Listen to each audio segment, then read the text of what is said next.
March 2017, a woman vanished from a terraced house on Grattan Street in Youghal, County Cork. Her name was Tina Satchwell. Days passed before concern was formally raised. Her husband told police she had chosen to leave. He said she needed space. He said she had taken cash with her. In the months that followed, there were no confirmed sightings, no verified travel, no use of her phone, no financial activity in her name. Searches were carried out. Appeals were made. Years passed with no clear answers. The house where Tina had lived remained occupied. Life on the surface appeared to continue. Then, in October 2023, investigators returned to that same address. This time, the search was different. It was more invasive, more focused. What they uncovered inside the home would bring Tina's disappearance to an end and raise a quiet but unsettling question. How had the truth remained hidden for more than 6 years?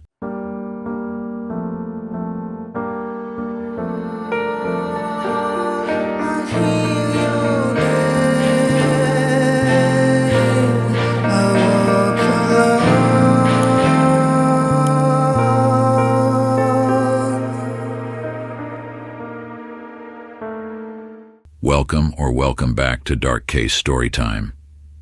We bring you new true crime documentaries every single week, so make sure you are subscribed and all notifications are turned on. And now, let's get straight into today's video. Tina Satchwell was born Tina Dingavan. She was raised in County Cork. Much of her early life centered around close family relationships. As a child, Tina believed her grandmother was her mother. Later in life, she learned the truth about her family structure. This discovery became part of her personal history, but not something she spoke about publicly. Those who knew Tina described her as sociable and expressive. She was known to enjoy dressing well. She frequently bought and sold clothing at local car boot sales. Animals played a central role in her daily life. Her dogs were constant companions. Family members later said she rarely went anywhere without them. Tina married Richard Satchwell in the early 1990s. They spent many years living between England and Ireland. Eventually, they settled back in County Cork. In 2016, the couple moved to Youghal. They took up residence on Grattan Street. To neighbors and acquaintances, Tina appeared settled. There were no known plans for her to leave suddenly. No confirmed preparations for travel. When Tina's time on this earth came to a close, the people who loved her were left with years of unanswered questions. Questions that would only begin to resolve long after she was reported missing. On 24 March 2017, Richard Satchwell went to a police station in Fermoy. He reported that his wife was missing. He told officers that Tina had left their home in Youghal several days earlier. According to his account, there had been tension in their relationship. He said she needed space. He stated that he was not overly concerned for her safety. Richard told police that Tina had taken 2 suitcases. He also claimed she had taken $26,000 in cash. He said the money came from savings kept inside the house. In the days and weeks that followed, this account was repeated. It was given to police. It was given to journalists. It was given during radio and television interviews. Richard said Tina had been upset. He suggested she may have gone to England. He told people she might return once she had cleared her head. He described the situation as a personal decision on her part. 28 years we've been together, 25 years married, and it's just completely odd. It's just completely thrown me because it's so totally out of character for her. Well, she got up in the morning, I did my usual thing, cup of tea, slice of toast, and she asked me if I'd drop over to Dungarvan, which is only like 20 minutes drive away. And when I returned, something like 2 hours later, she just wasn't there. I found her keys on the ground as I went through the front door. So I just said she's gone out for a walk, and when she didn't come back, naturally you get a bit sickly feeling, I suppose. We'd had conversations of late, so I said, right, she's gone down to a member family in Fermoy. So I give her a couple of days. I had to go down to visit my doctor on the Friday. And then when I found out nobody had seen her, it was like everything just fell away. You know, it's just totally odd that there's been nobody say, "Oh, I've seen her," you know, especially with living here on the main road. My original thoughts is she got up to have a break, to get her head straight, because she's been very upset in recent months. She's had a few crises within the family over the last few years. You know, I think it took its toll, and that's why I think she got up and walked out. I still believe she's going to just turn up the same way she disappeared. I was asked questions. I've not been cautioned or anything like that, but it got back to me through a member of family that they were asking what I thought was unfair questions about, did the family think I could harm my wife? Well, I made a complaint about it, I had a good old moan about it, because I wouldn't lift a finger to hurt my wife. You know, you kind of understand that they've got this routine that they go through. Like when they searched the house, I was up country, I didn't know they were going to search it. I got the phone call telling me that they was going to search it. But I've actually given the Gardaí a key so they can enter the house whenever they want. You see, I've told nothing but the truth. I've got nothing to hide, so I've got no problem with them entering the house when they want. And if there was anything you could say to Tina, what would you say? I've been saying the same a lot recently. Just get in touch with somebody. Whether it's by letter, ring the Gardaí, anything. As time passed, the details of this version of events remained largely unchanged. The same timeline, the same missing money, the same explanation for why she had gone. To the public, the story appeared straightforward. A woman had chosen to leave. A husband was waiting for her to come back. Behind the scenes, however, investigators continued to quietly assess whether this account matched what could be verified. After Tina was reported missing, police began standard inquiries. They checked hospitals. They checked transport hubs. They made contact with family members. There was no confirmation that Tina had traveled, no evidence she had left Ireland. Her phone showed no activity. Her bank accounts remained untouched. Her identification documents were still inside the house. In June 2017, police carried out a technical examination of the Grattan Street property. The house was described as cluttered and unkempt. Officers noted ongoing home improvement work.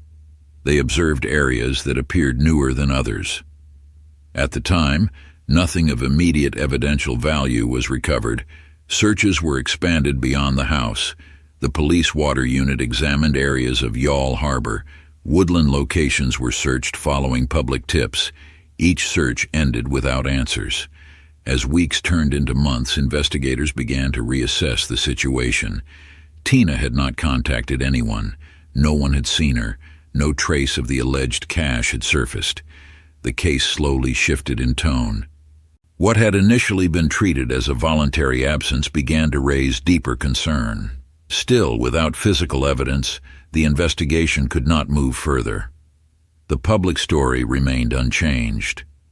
And for several more years, the truth about what happened inside the house on Grattan Street stayed concealed. As months passed, Richard Satchwell began speaking more frequently in public. He gave interviews to radio stations. He appeared on television programs. He made repeated appeals for information. In each appearance, the same core points were emphasized. Tina had left by choice. She needed time away. She had taken cash with her. He spoke calmly. He appeared certain. Over time, small additions entered the narrative. Suggestions that Tina had been unhappy, claims that she may have gone to England, statements that she was upset about personal matters. None of these claims could be independently verified. Police continued to log each interview. They compared public statements to formal interviews. What stood out was not what was said once. It was how often the same story was repeated. When questioned directly, Richard maintained that Tina would return. He rejected suggestions that something more serious had occurred. At the same time, family members expressed concern. They said Tina would not have left without contact. They said she would not have abandoned her animals. Publicly, the case remained framed as a disappearance. Privately, police continued to document inconsistencies. Still, without physical proof, the investigation remained limited. The story being told was stable, but stability did not equal certainty. You know your partner. You know what you be talking about, and you know what you feel your partner would want you to do in circumstances. And that's all I did. I went by what I thought my wife would want me to do. Whether people agree with the way I did it, that's really up to them. They weren't living it, I was.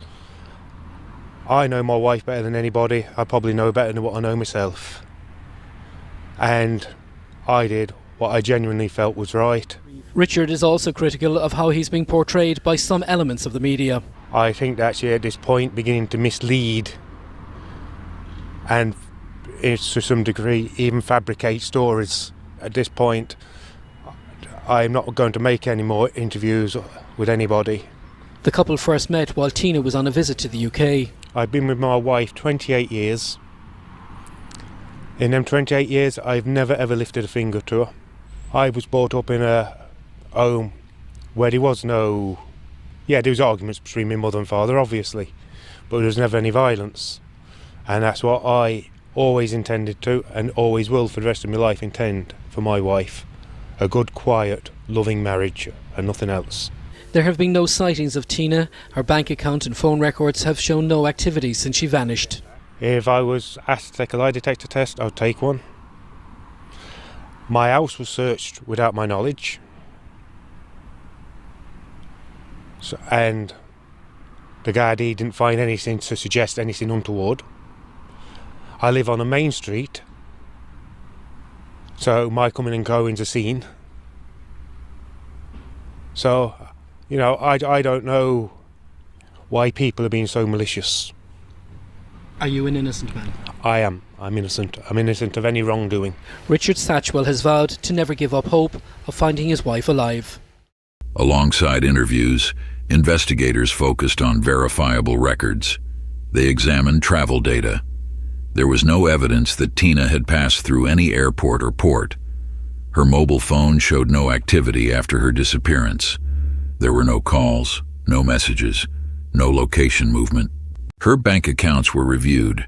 They remained untouched. The $26,000 said to be missing became a point of focus. A financial analysis was carried out.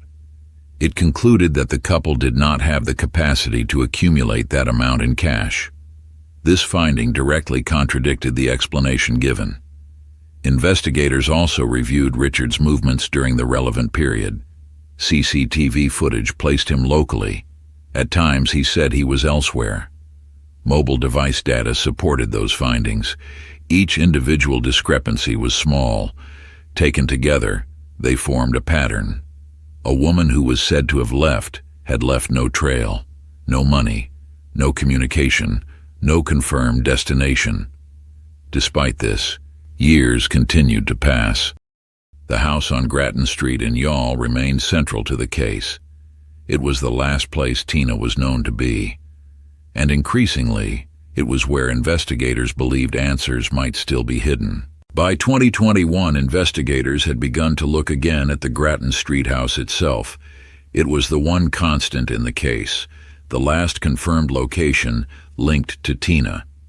Photographs taken in 2017 were compared with newer images. Small but notable differences emerged. Areas beneath the stairs appeared altered. Materials looked newer than surrounding structures. Certain finishes did not match the rest of the property. These details had been seen before. But now, viewed alongside years of unanswered questions, they carried more weight. Investigators also considered behavior after Tina disappeared. The house remained occupied. Major areas were altered. Nothing inside was ever flagged as urgent at the time. There was no single discovery that changed the case. Instead, it was accumulation. Years without contact. No evidence of travel. Financial claims that did not hold up. Statements that no longer aligned with verified records. By late 2022, senior investigators reached a quiet conclusion. Tina was no longer considered a missing person. Her time on this earth was believed to have come to a close. The focus shifted from where she might be to where she had last lived, and attention narrowed further toward the structure of the house itself. A dedicated review team was assigned to re-examine the case. They worked through statements given years apart. They compared timelines. They analyzed digital records line by line. The aim was simple: to determine whether the original narrative could still stand. It could not. By mid-2023, investigators believed a more intrusive search was necessary. This was no longer a surface examination. Walls, floors, and concealed spaces would be examined. Specialist expertise was brought in. Search methods were refined. The focus was precise rather than broad. The area beneath the stairs stood out repeatedly. Structural changes, unusual materials, inconsistencies with earlier descriptions of the home. In early October 2023, plans were finalized. The house would be searched again. This time, investigators were not looking for signs of absence. They were looking for confirmation. Confirmation of what had happened inside the house in March 2017. And confirmation of why Tina had never been seen again. In October 2023, police returned to the house on Grattan Street. This time, the search was intrusive. It was slow. It was methodical. Specialist teams worked through the property from top to bottom. Floors were examined. Walls were assessed. Concealed spaces were prioritized. Attention repeatedly returned to the area beneath the stairs. A detection dog indicated interest there. Investigators removed flooring. They examined concrete that appeared different in color and age to the surrounding material. The decision was made to dig. Beneath the surface, investigators uncovered a concealed space. Within that space, human remains were located. They were later formally identified as belonging to Tina Satchwell. Her time on this earth had come to a close years earlier. The discovery brought an immediate end to the missing person investigation. It also confirmed what family members had feared since 2017. Tina had never left the house. She had remained there the entire time. The home that had been at the center of public appeals and media interviews had also been the place where the truth was concealed. Within minutes of arresting a man on suspicion of murdering Tina Satchwell in Youghal on Tuesday evening, Gardaí erected steel fencing around her home on Grattan Street in the town and covered it with tarpaulin to screen the house from public view. Heavy machinery, 2 mini diggers, one equipped with a pneumatic drill, was moved onto the site the following morning. The first breakthrough, and it is significant, came last night when members of the Garda Technical Bureau found skeletal remains. They have not been identified, but Gardaí are satisfied they are human remains. The remains have been removed to Cork University Hospital, where they will be subject to further examination, including DNA analysis.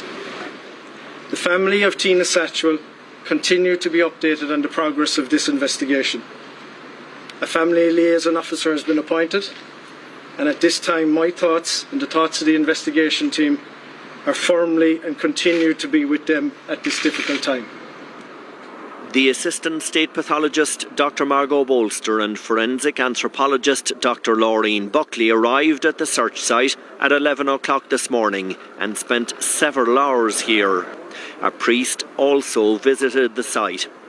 After they left, a hearse arrived just after 3 o'clock this afternoon. The hearse left again within 10 minutes. Within hours, the focus of the case changed completely. What had been framed for years as a disappearance was now understood as something far more deliberate. And the narrative that had been repeated since 2017 could no longer stand. Following the discovery, Richard Satchwell was arrested again. This time his account changed. He no longer said Tina had left voluntarily. He now claimed there had been a confrontation inside the house. He described an argument. He described fear. He described an outcome he said he never intended. According to this revised explanation, Tina's life came to a close during that encounter. Investigators challenged this account. They compared it to earlier statements. They compared it to digital records. They compared it to physical findings inside the house. The new version did not explain years of deception. It did not explain the false missing person report. It did not explain repeated public appeals. It also did not explain how Tina's remains had been concealed beneath the stairs and covered in a way designed to prevent discovery. Prosecutors would later argue that these actions spoke clearly to intent, that what happened afterward mattered just as much as what was claimed to have happened in the moment.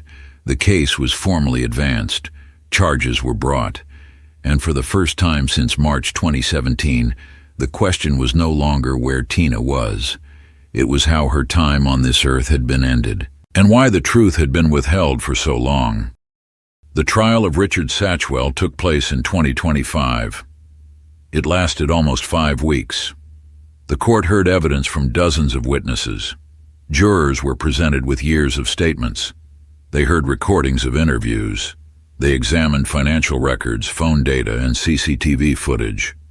They were also shown evidence relating to the concealment beneath the stairs. The defense argued that there was no intention to end Tina's life. They maintained that what happened was not planned. The prosecution focused on actions taken afterward: the false missing person report, the repeated public statements, the years during which Tina's remains were deliberately hidden. The jury was instructed to assess the evidence carefully and clinically.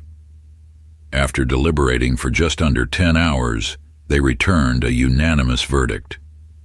Richard Satchwell was found guilty. The court later imposed the mandatory sentence of life imprisonment.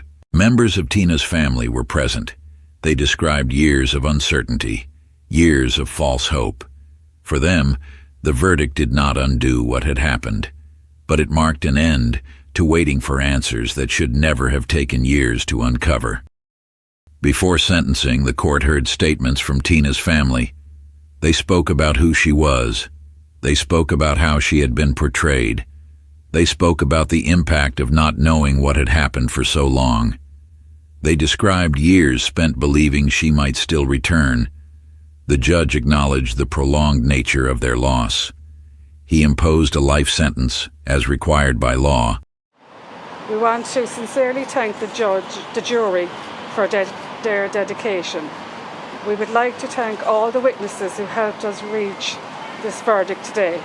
I would like to personally thank Sarah Howard, Tina's niece, who came up to give evidence and her support 2 weeks postpartum from her beautiful baby girl. You did yourself and Tina proud. Thank you to Anne-Marie Toomey and Dave Kelleher for putting the pieces together and finding Tina. We would like to thank John O'Connell, the victim support workers, for keeping our spirits high, and lastly to Clara Quirk. Forever be grateful for you.